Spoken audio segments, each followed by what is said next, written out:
입선, 최윤석, 아빠의 영화. 인생에서 제일 처음 본 영화가 뭔지 모르겠지만 극장에서 가장 충격적으로 본 영화는 확실히 기억난다. 그 영화는 스티븐 스필버그 감독의 주라기 공원이었다. 영화광 아빠는 매번 형과 나를 이끌고 고속터미널에 있는 극장에 데려가 영화를 보여주셨다. 그때 우리 집은 자가용이 없었기에 버스를 타고 30분이나 가야 했다. 동네에도 극장들 꽤나 있었는데 왜 거기까지 가야 하는지 잘 모르겠지만 아빠는 그 극장만 고집하셨다. 뭐라더라? 최신식이어서 스크린 크기도 사운드도 남다르다고 하셨나? 기억이 가물가물하다. 암튼 그날도 우리는 구름대처럼 몰려든 관객들 사이에서 우리 삼부자는 영화를 봤다. 좌석이 매진되어서 계단에 앉아서 봤다. 그날 나는 영화 속에서 공룡이 처음 등장할 때 그 순간을 잊을 수가 없다. 주인공들이 사파리 트럭 같은 걸 타고 넓은 평원을 지나갔는데 그때 무슨 소리가 들려 고개 돌리면 엄청나게 큰 초식 공룡 브라키오사우루스가 나무 위에서 잎사귀를 뜯고 있다. 그리고 저 멀리 잔잔한 호숫가에는 다양한 종의 공룡들이 마치 원래 거기 있었다는 듯 한가로이 공간을 누비고 있다. 세상에, 정말 살아있잖아! 그걸 보고 전율이 일었다. 정말 마법이었다. 화석으로만 보던 게 저렇게 살아 움직이다니. 눈을 동그랗게 뜬 채 난 감탄사만 내뱉었다. 영화를 보고 나서 집에 오는 길, 형과 나는 내내 영화 이야기만 했다. 공룡 중에 누가 힘이 더 세냐, 누가 제일 싸움 잘하냐, 그런 논쟁이었다.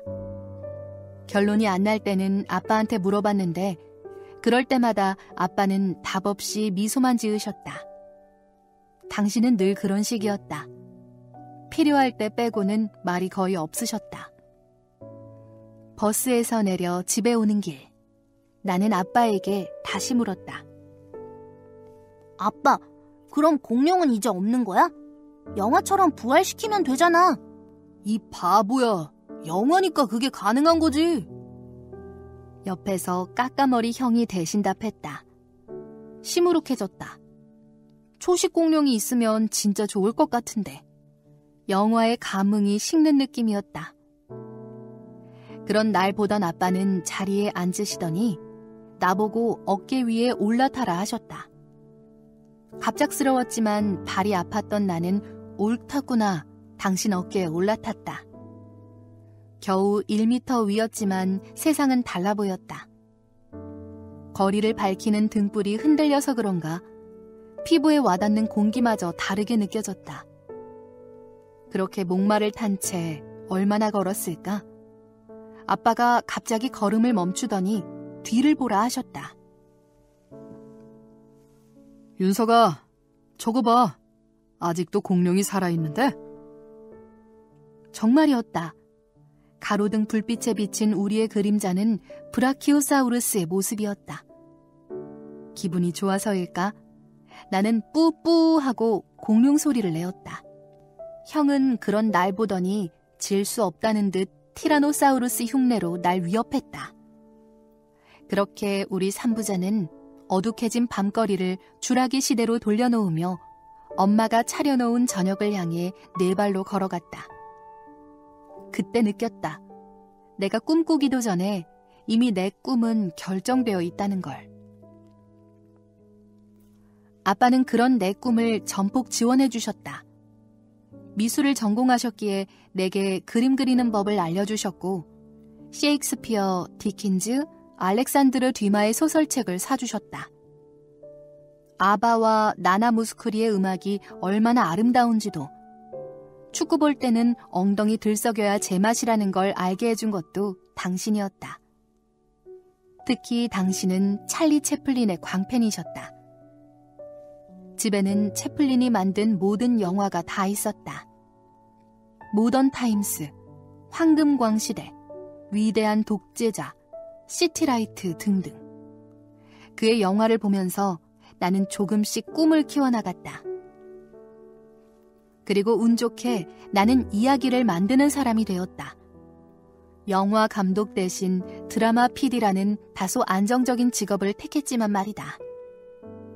처음 방송국에 합격 통보를 받았을 때 아빠는 야윈 몸뚱이로 뼈가 으스러질 정도로 날 꼭 끌어안으셨다. 고생했다, 윤서가. 다 아빠 덕분이에요. 정말 그랬다. 아빠의 피는 나였고 당신은 나의 살이었으니까. 내 머리칼을 쓸어넘기시는 아빠. 그날만큼은 당신의 깊게 파인 보루물이 보조개처럼 느껴졌다.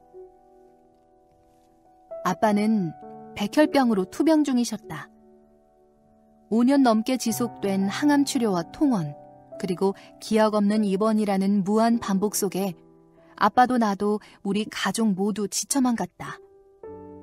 촬영 없는 날에는 서울대병원에 와서 아빠를 돌보며 나는 의자 3개 붙여놓고 잠을 자야 했다.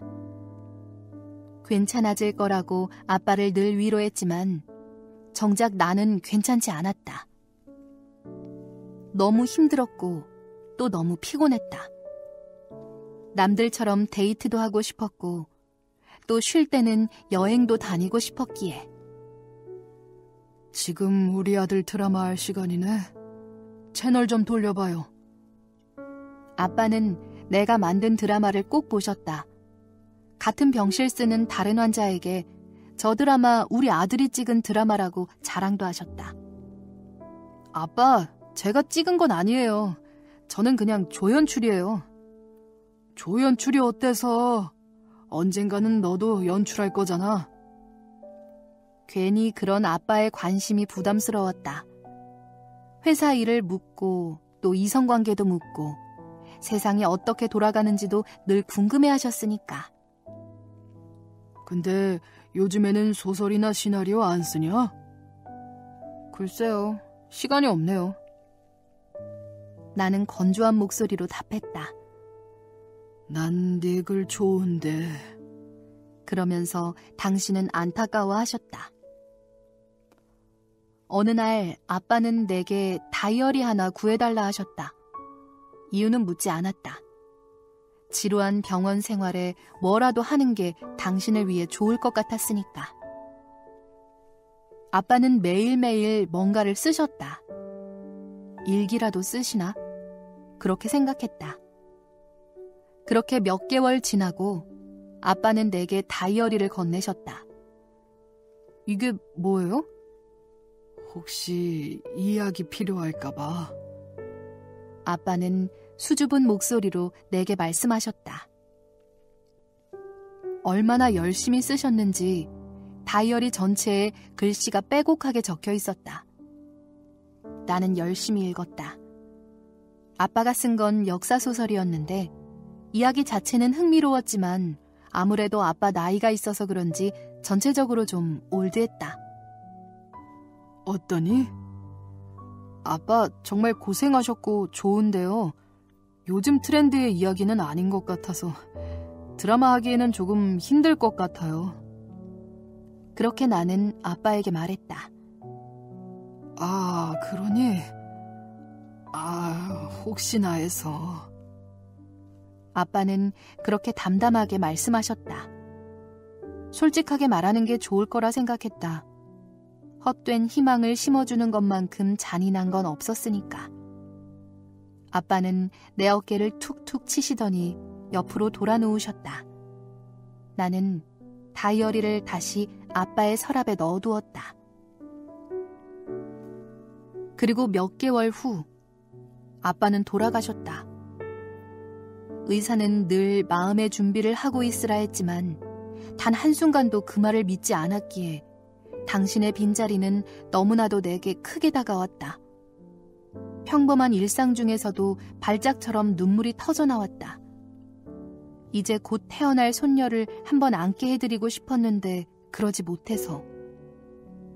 엄마랑 찍은 사진은 많은데 아빠랑 찍은 사진은 거의 없어서.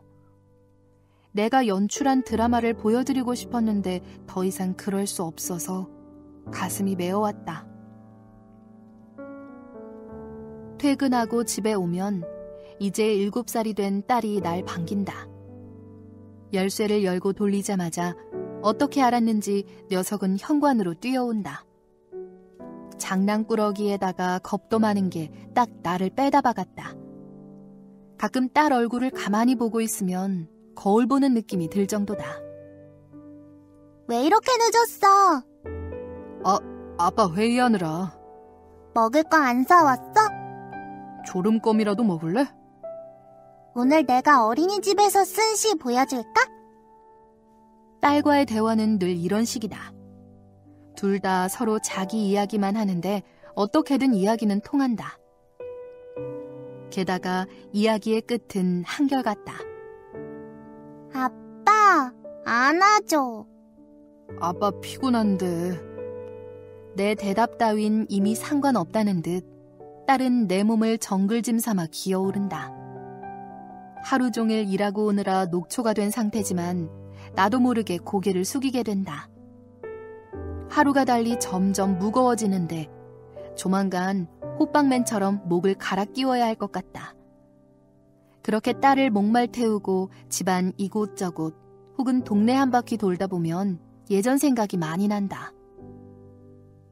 아빠도 날 업었을 때 이런 기분이었을까? 어렸을 때 나는 귀가 많이 아팠다. 귀에서 계속 진물음이 나서 도통 잠을 잘 수가 없었다. 그럴 때마다 아빠는 우는 날 업고 동네를 한 바퀴 도셨다. 그때 아빠의 등에는 센서가 있는 것 같았다. 여름에는 시원했고 겨울에는 따뜻했으니까. 한없이 넓은 등판에 볼을 비비고 아빠의 체온을 느끼곤 했다. 그렇게 날 살피던 아빠는 한 걸음 한 걸음 걸으면서 콧노래를 흥얼거리셨다. 울고 넘는 박달재, 신라의 달밤이 아빠의 애창곡이었다. 구성진 당신의 목소리, 흥겨운 발걸음 박자에 맞춰 신선한 밤 공기를 들이마시다 보면 내 울음은 점차 잦아들었다. 나는 아빠와는 달리 트로트 대신에 동요나 발라드를 부른다. 에델바이스, 섬지박이나 성시경의 두 사람이 주로 부르는 노래다. 음치라 혹여 누가 들을까봐 소곤소곤 부르지만 그래도 딸은 제법 잘 들어준다. 신청곡을 말할 때도 있고 자기도 아는 노래가 나오면 둘이 같이 합창을 하기도 한다. 그렇게 몇 곡 부르다 보면 딸은 내 등에 엎여 새록새록 잠이 들곤 한다. 무겁지만 하나도 무겁지 않다. 팔이 떨어질 것 같지만 하나도 아프지 않다. 아빠도 이런 내 마음이었겠지. 멈춰서서 밤하늘을 바라본다. 저기 아빠가 있다. 생각한 적은 없지만 그래도 저길 보고 있으면 당신과 통하는 느낌이 든다. 건강할 때 아빠 모습을 그려야 할지 아니면 야윈 모습의 아빠를 그려야 할지 순간 헷갈린다. 그때 내가 내뱉은 목소리가 머릿속에 재생된다. 아빠, 요즘 트렌드의 이야기는 아닌 것 같아서. 비릿한 내 목소리, 그리고 날 쳐다보는 당신의 씁쓸한 눈빛. 옆으로 돌아눕던 아빠의 모습. 이제 당신의 높이가 되니 당신의 마음이 보인다. 우리 딸이 내게 그렇듯 나는 당신의 희망이고 당신의 걸음이었구나. 그때 왜 나는 그 마음을 미처 몰랐을까? 아들에게 도움이 되고 싶었을 뿐인데 그저 뭐라도 해주고 싶은 마음뿐이었을 텐데. 죄송해요. 그때 좀 더 따뜻하게 말씀 못 드려서. 하지만 이미 아빠는 아득히 먼 곳에 있다. 언제나 뒤늦은 후회 때문일까? 당신이 사무치게 그리워진다. 당신은 이젠 여기 없지만 그래도 난 당신을 느낄 수 있다. 찰리 채플린의 무성영화를 닮은 당신은 여전히 예전처럼 호기심 어린 눈빛으로 날 내려다보고 있다는 것을. 조금 멀리 있을 뿐이다. 조금 높이 있을 뿐이다. 내가 볼 수 없지만 내 목소리는 닿는 거리에서. 가로등 불빛 때문에 길게 늘어진 그림자가 보인다. 잠든 딸을 업은 내 그림자다. 25년 전 그때와 많이 닮아 있다. 아빠 말이 맞네요. 아직도 공룡이 살아있어요. 당신 목소리를 닮은 나는 혼자 조용히 읊조려 본다.